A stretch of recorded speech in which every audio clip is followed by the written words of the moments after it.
We are a week away from the President's State of the Union address, but both sides of the aisle, of course, are not budging much. Just how much can really get done in the interim? Jared Bernstein's the former chief economist and economic policy advisor to Vice President Biden, and, of course, our guest host today, Senator Pat Toomey.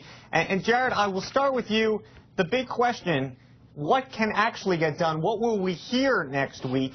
And is there any chance that things are going to come together? I'm thinking we got the debt ceiling to deal with all over again, Keystone, and a number of issues that are going to be on the table. Yeah, there's quite a bunch of scrums coming up here, and of course is going to be extending the payroll tax holiday and the unemployment insurance extension. I hate to bring this back up again, but last time we were talking about this, they managed to come up with enough pay-fors to extend them for only 2 months. So now they have to argue about how they're going to pay for the other 10 months. That's going to start real soon. And you're absolutely right. Look, at the lame duck session or the end of the year, you're going to see the collision of the expiration of the Bush tax cuts, big, massive spending cuts coming from the Budget Control Act. They come in, the sequestration, that comes in 2013, and the debt ceiling starts to approach. So a real cluster of things happening there. And is there any I'm curious, Keystone is also coming up. That's February 21st, about a month from now. And I'm curious what you think the president will ultimately decide and how that may ultimately change the tenor of the conversations between both parties. I have a prediction about that. It's kind of a politically motivated one in the following sense.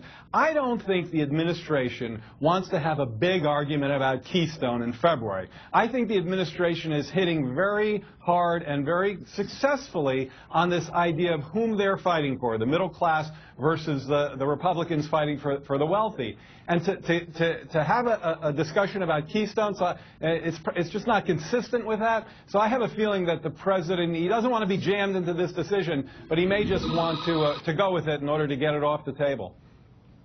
Hey, Pat, I want to get you into this conversation. Yeah. And one of the things I'm thinking is just last week we heard the president really almost approach it with a Republican sense in that he says, look, I'm going to start consolidating agencies.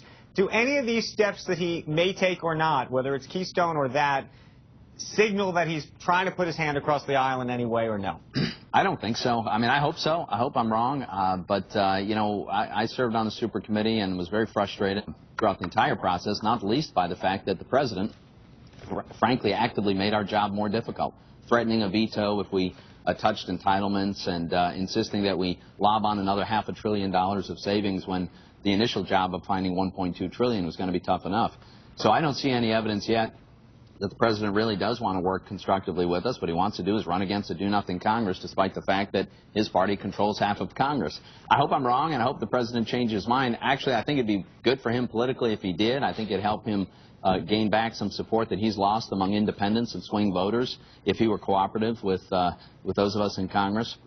Let's see how this plays out. Hey, Jared. Let me make one factual correction with respect to the senator. The president did present a budget to the super committee, and I'm sure Senator Toomey didn't like it, but it did have well over $100 billion in entitlement cuts. So that's just a flat-out mistake there. But nevertheless, I take your point about reaching across the aisle. Well, Jared, I think that there were Democrats on that committee who were had a different point of view. I think. Well, I'm just talking about the president. I'm just talking about your statement about the president. The president had a huge role in what those members of the committee thought and how they were going to act. I have to say I've been very disappointed with the president's budget. Now we're going to see a new budget, but you and I know that the health care spending in the federal budget is completely unsustainable. It's driving the deficits in the future. Sure. You can't have these giant programs growing at much faster than the rate of the economy, and yet the president's been unwilling to offer substantive reforms that are going to really change that dynamic. That's the part we disagree on. The president has $135 billion in Medicare cuts in the budget he presented to the super committee. That's real money. So again, we can talk about which cuts are the right ones or the wrong ones, but it's wrong to say. It's flatly wrong Jared, to say. That doesn't change the dynamics of the program. Ratcheting down on health care providers after they've already been ratcheted down so much doesn't change this dynamic. That's not providers. It's prescription drug costs. But go ahead. What we've got to do is deal with the fundamental architecture of these programs. We've got a structure that doesn't work. It's not going to work. You know, right now you've got basically 3 programs in interest: Social Security, Medicare, Medicaid, and interest on our debt are half the entire budget, growing faster than anything else. You know, the president really should be providing some leadership here, and I haven't seen it. Again, I just don't understand those comments in the light of the president's actual proposals to your committee, which have been for the more cuts than any Democrat has ever. In fact, he's put many Democrats, myself included, way out of our comfort zone with proposed cuts to Medicare, Medicaid, and Social Security. Jared, I want to ask you a quick question in your role as an economist. Take a look at these numbers. I'm going to put up some numbers, a letter I read over the weekend.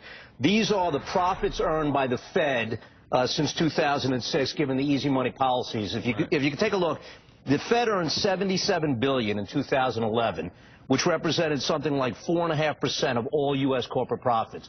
My question to you as an economist, what has the Fed's profitability as a result of the greatest carry trade ever created in growth for the economy? Well, I think the answer to that question really has to do with the role that the Fed has played in staving off the worst aspects of the Great Recession. By the way, just to be clear, that money goes right to deficit reduction. It goes right over to the Treasury for deficit reduction, so it doesn't get spent on programs or anything like that. But I think you have to ask yourself, has Federal Reserve policy helped to pull the recovery forward back in the second half of 2009, and since then have the low interest rates, the quantitative easing, help to free up credit markets and boost the economy? And I think the unequivocal answers in terms of economic analysis is absolutely yes. Now, we might not like everything the Fed has done, but I think that they really tried to use policy to help get the economy back on track. Jared, we got to leave it right there, but we thank you so much for the debate this morning, and I'm sure we'll be continuing that debate with you soon. All right, thanks so much. Joe? Thanks, Andrew. Still to come, Citi and Wells Fargo reporting quarterly results. Squawk Box will be right back.